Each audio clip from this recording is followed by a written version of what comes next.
गुरु शिष्याच्या नात्याला काळीमा फासणारी एक बातमी समोर येते। शिक्षकानेच अल्पवयीन विद्यार्थिनींवर लैंगिक अत्याचार केल्याचा धक्कादायक प्रकार घडलाय। आरोपीवर श्रीरामपूर न्यायालयामध्ये हल्ला करण्यात आल्याची घटना देखील घडली आहे। संतप्त झालेल्या महिलांनी आरोपी शिक्षकाला सोप दिला।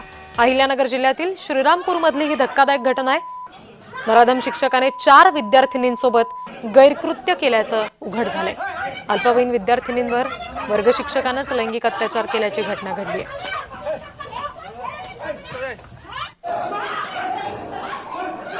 एका शाळेमध्ये दुसरीच्या वर्गावर वर्ग शिक्षक असलेला शिक्षक नामे सचिन महाजन गोनारकर याने त्याच्या वर्गातील एका विद्यार्थिनीवर लैंगिक अत्याचार केल्याबाबतची घटना घडली होती। सदर विद्यार्थिनीने हा प्रकार तिच्या आईला सांगितल्यानंतर आईने त्याबाबत इतर पालकांशी संपर्क केला। इतर पालकांनी त्यांच्या मुलींकडे चौकशी केल्यानंतर आणखी 2-3 मुलींवर अत्याचार झाल्याबाबतची घटना समोर आलेली आहे।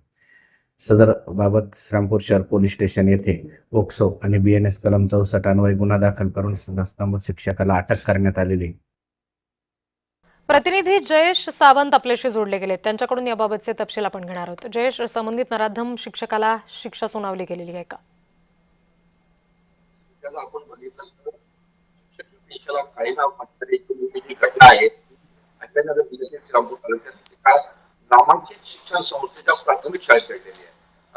10 तारखेला जे आहे ज्या यातील पीडित मुलगी जी आहे त्यासोबत हा प्रकार घडल्याचं बोललं जात आहे आणि 11 तारखेला जेव्हा पीडित मुलीने आपल्या पालकांना या संदर्भात सांगितलं जी निश्चित जसं तुम्ही म्हणताय की अशा पद्धतीनं वर्गातल्याच मुलींवर लैंगिक अत्याचार केल्यानं पालकांचा अशा पद्धतीनं संताप होणं सुद्धा स्वाभाविक होतं। आता पोलीस या सगळ्या प्रकरणाची कशी दखल घेतात आणि कठोरातली कठोर शिक्षा या संबंधित नराधमाला कशी होते हे पाहणं सुद्धा तितकंच महत्त्वाचं असेल।